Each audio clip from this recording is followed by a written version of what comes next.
The statements we're about to show you are from the Holy Quran, and is said to be the official, unchanged, pure word of God, revealed over 1400 years ago. Claiming to be the word of God is a heavy statement, and without proof, or if a single contradiction is found within the book, the apparent word of God will be proven false. So without further ado, let's put the book to the test. In the 23rd chapter, titled The Believers, from the 12th to the 14th verses, God is said to give a detailed description of how the human being is formed. It begins by saying, "We then placed him as a sperm drop in a place of settlement, firmly fixed. Then we made the drop into a alaqa." We will translate this word very soon. "And then we changed the alaqa into a lump. Then we made out of that lump into bones. And then we clothed the bones with flesh. Then we caused him to grow and come into being and attain the definitive human form." In the 21st century, we can now safely say that this verse is clearly describing the process of human development in correct chronological order. However, what we should be paying attention to in particular is the second stage, referring to the development of the embryo. The specific word used to describe the embryo in this verse is the word alaqa. The word alaqa, when translated into English, can mean three separate things.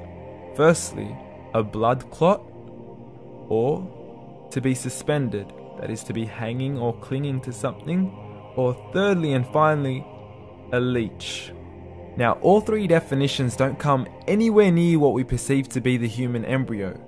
So, why are these words used, and what significance do they share with the human embryo? Can the embryo be described as a blood clot? Well, what do you think? In the 3rd week of embryonic development, a tubular heart joins with the blood vessels to form a primordial cardiovascular system, and by the end of the 3rd week, the blood is circulating and the heart begins to beat on day 21. The first thing that comes to mind in regards to being suspended or hanging is the umbilical cord. But we can't use that example because we are simply referring to step 2, before the baby has even formed. But we now know today that the umbilical cord is formed from the connecting stalk. And the connecting stalk is formed as soon as the embryo is formed. The embryo's connecting stalk has even been described by John Allen and Beverly Kramer as an object to suspend the developing embryo in the extra-embryonic column. So an embryo is suspended and does have a strong resemblance with a blood clot. What on earth would an embryo have to do with a leech? Figure A shows the structure of an embryo at 25 days. Figure B shows a leech. Now please note once again that the embryo in this stage is no greater than the size of a kernel of wheat.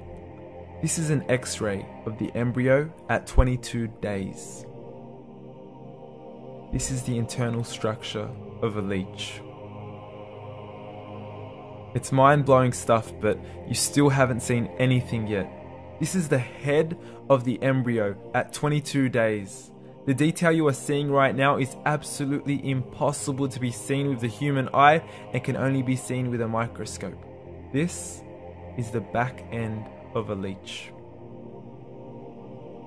There's no other words used to describe this other than mind-blowing. The pictures we have shown you are impossible to be seen with the human eye or even to be predicted by the human mind. Once again, the verses we have shown you were revealed over 1400 years ago to a man who couldn't read nor write.